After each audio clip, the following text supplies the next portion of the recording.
Hello everyone and welcome back to ICT channel. तो friends, अगर आप रेगुलर हमारे चैनल को फॉलो करते हैं तो आप ये जानते होंगे कि हमने इंग्लिश स्पीकिंग कोर्स के 15 डेज कवर कर लिए हैं ऑलरेडी, और आज की वीडियो में हम कवर करेंगे 16th डे यानी 16वां दिन। और इस वीडियो में हम जानेंगे प्रश्नवाचक वाक्यों की रचना के बारे में, यानी ऐसे वाक्य जो व्हाट, हु और हाउ आदि से स्टार्ट होते हैं और उन्हें कैसे बनाया जाता है। तो शुरू करने से पहले अगर चैनल पे आप नए हैं और अब तक हमने चैनल को सब्सक्राइब नहीं किया है तो आप जल्दी से चैनल को सब्सक्राइब कर लें और इसके साथ साथ बेल आइकन भी दबाएं, जिससे चैनल पे जब भी वीडियोस अपलोड होंगी आपको उनका इंस्टेंट नोटिफिकेशन मिल जाएगा। Let's start with the video. प्रश्नवाचक वाक्य रचना में व्हाट, हु, हाउ आदि का प्रयोग, बीच में रोमन लिपि की वर्तनी और वर्णों के उच्चारण का प्रसंग आ गया था, जिनका ज्ञान होना हमारे लिए आवश्यक है। अब फिर पीछे जहाँ छोड़ा था वहां से आगे चले। 6 से 8वें दिन में हमने सीखा था कि तीनों कालों और वाक्यों में उपक्रिया या सहायक क्रिया को वाक्य में सबसे पहले लाकर प्रश्नवाचक वाक्य बनाए जा सकते हैं, जैसे डज ही नो,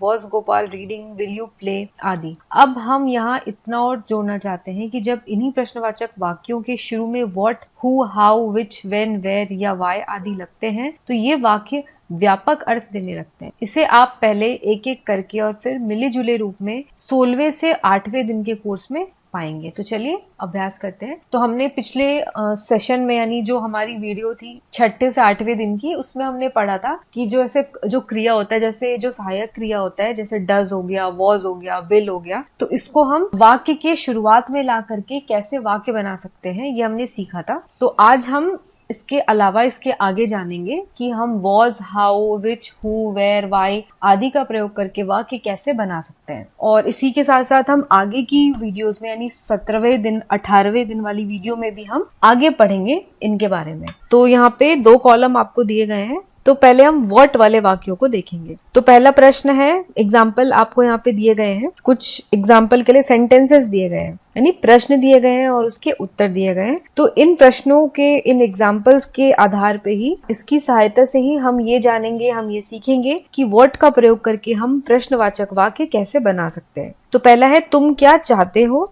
उत्तर में 1 गिलास दूध। यानी तुम्हें क्या चाहिए, तुम क्या चाहते हो। अगर हम किसी से ऐसे पूछते हैं तो मुझसे कैसे बोलेंगे, हम बोलेंगे व्हाट डू यू वांट, यानी तुम क्या चाहते हो, अ ग्लास ऑफ मिल्क। फिर तुम क्या लिख रहे हो, what are you writing, a letter. तो यहाँ पे आप देखो, तुम क्या चाहते हो ये एक जनरल सेंटेंस था, यानी तुम क्या चाहते हो, तो हमने बोला व्हाट डू यू वांट। अब यहाँ पे है तुम क्या लिख रहे हो, यानी जब हम किसी से प्रश्न कर रहे हैं, सामने वाले से जब हम ये पूछते हैं तो उस टाइम वो कुछ लिख रहा है, यानी लिखने का काम हो रहा है। तो यहाँ पे इसलिए हमने किया what are you writing, writing यानी काम हो रहा है। ये हमने 6th, 7th और 8th दिन वाली वीडियो में पढ़ा था, जब हमने क्रिया के बारे में पढ़ा था तब हमने ये सीखा था। तो यहाँ पे हम बोलेंगे what are you writing, a letter. फिर है तुम क्या कहना चाहते हो, what do you want to say, nothing. तुम्हारा नाम क्या है, what's your name. What's your name, यहाँ पे जो व्हाट्स है ये व्हाट इज के बदले हुआ है, तो यहाँ पे हम व्हाट इज के बदले शॉर्ट में हम लिखते हैं व्हाट्स योर नेम, यानी हमने व्हाट इज की जगह बस यहाँ पे एपोस्ट्रोफ लगा दिया और एस लगा दिया, तो ये हो गया व्हाट इज का शॉर्ट फॉर्म व्हाट्स, यानी what's your name, Amitabh.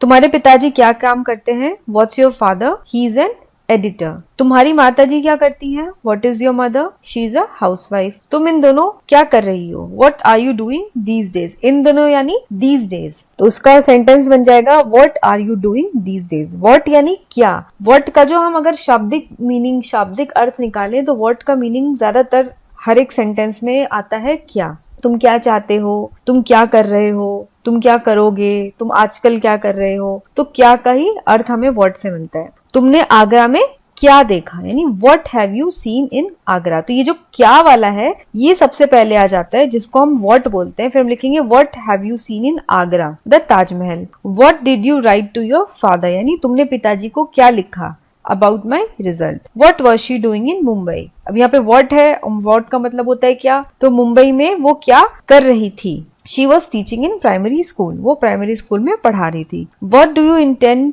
Doing after passing high school, यानी तुम 10वीं कक्षा को पास करके क्या करना चाहते हो, आई विल स्टडी फर्दर, यानी मैं आगे और पढ़ना चाहता हूँ। तो ये हो गए व्हाट वाले सेंटेंसेस। अब हम देखेंगे हु, यानी कि कौन। हु का जो शाब्दिक अर्थ होता है वो होता है कौन। तो जब भी हम ऐसे सेंटेंस बनाते हैं जिसमें कौन, जैसे आप कौन है, दरवाजे पे कौन खड़ा है, कौन आ रहा है, तुम कौन हो, इन सब सेंटेंसेस को हम हु से बनाएंगे। तो जैसे पहला एग्जाम्पल है हु आर यू, यानी तुम कौन हो। I am a businessman. Who are they, वे कौन है। They are my relatives. Who sang the song, यानी गाना किसने गाया। लता डिड, यानी लता जी ने। Who will go to the market. I will. Who can do this work. Radha can. whom does she want to meet, यानी वो किससे मिलना चाहती है। तो यहाँ पे whom जो है वो भी who की तरह काम करता है, लेकिन हमें जब बोलना होता है किस से, तो किस से की जगह हम whom यूज करते हैं, और कौन की जगह हम who यूज करते हैं। Who is the owner of this house, इस घर का मालिक कौन है।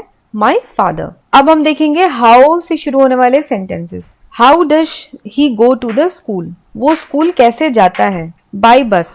How is your father, तुम्हारे पिताजी कैसे हैं। ही इज नॉट वेल, वो ठीक नहीं है, वो स्वस्थ नहीं है। How did you go to Shimla. By train, यानी तुम शिमला कैसे गए। By train. तो जहां भी हम कैसे वाले सवाल पूछते हैं, यानी तुम कैसे जा रहे हो, तुम कैसे आए, तुम कैसे हो, तुम कैसा महसूस कर रहे हो, तो इन सब जगह पे हम हाउ का इस्तेमाल करते हैं। हाउ डिड यू रिटर्न, तुम कैसे लौटे। By bus. How was your health in Shimla, Shimla में तुम्हारा स्वास्थ्य कैसा था। I was perfectly all right there, यानी मैं बिल्कुल ठीक था वहां पे। How was the weather there, वहां का मौसम कैसा था। इट वॉज क्वाइट कोल्ड, यानी काफी ठंडा था। How old is your son, तुम्हारा पुत्र कितने आयु का है। ही इज 12, यानी वो 12 साल का है। How far is Connaught place from here, यहाँ से कनॉट प्लेस कितनी दूर है। About 6 kilometre. अब हाउ का मतलब मैंने बताया आपको कि कैसा या कैसे, लेकिन अगर हमने लिखा हाउ फार यानी कितनी दूर है, कितनी के लिए हम हाउ फार यूज करते हैं। How are you feeling now, अब तुम कैसा महसूस कर रहे हो। मच बेटर, यानी अब मैं पहले से बहुत अच्छा महसूस कर रहा हूँ। तो ये थे हमारे वाक्य हु, व्हाट और हाउ। अब यहाँ पे कुछ वाक्य दिए गए हैं, पहले हम ध्यान से इन्हें देखेंगे, ए और बी। व्हाट डिड यू से, तुमने क्या कहा। I do not know what you से। व्हाट डिड यू से, I do not remember what you said. What do you say?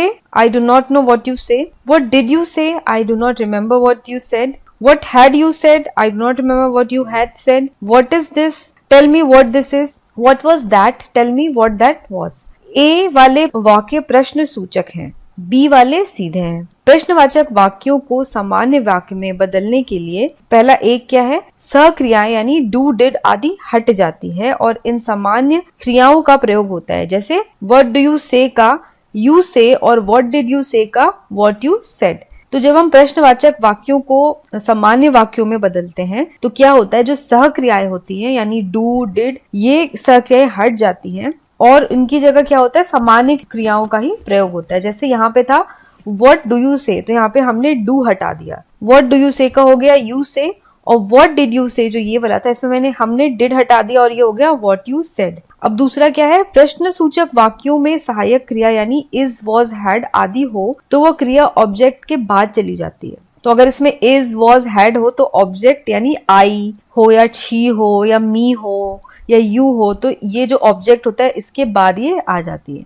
अब अगला है जैसे I do not know who he is, who is he. तो प्रश्नवाचक वाक्यों में साधारण वाक्यों से प्रश्नवाचक वाक्य बनाने का अभ्यास कीजिए और इन्हें ऊंचे स्वर से बोलिए, एक दूसरे को सुनाइए। तो यहाँ पे इस तरीके से आपको एक और एग्जाम्पल दिया गया है जिसमें साधारण वाक्यों को प्रश्नवाचक वाक्यों में कन्वर्ट किया गया है। तो आप ये सारे उदाहरण आपको क्या करने हैं, आपको पढ़ने हैं और जोर से उच्चारण करने हैं, प्रैक्टिस करना है। ऐसा करने से आपको जो प्रश्नवाचक क्रियाओं को कैसे सामान्य बनाते हैं, सामान्य वाक्यों को कैसे प्रश्नवाचक में हम बदलते हैं, ये आपका कंसेप्ट क्लियर हो जाएगा। तो ये थी हमारी आज की वीडियो। आपको आज का ये सेशन कैसा लगा, ये वीडियो कैसी लगी, आप मुझे जरूर बताएं। और अगर आपको ये वीडियो पसंद आई हो तो आप लाइक बटन को जरूर दबाएं और अपने फ्रेंड्स के साथ भी इस वीडियो को अवश्य शेयर करें। तो आज के लिए बस इतना ही। मैं मिलूंगी आपको अगले सेशन के साथ, तब तक के लिए take care and have a nice day.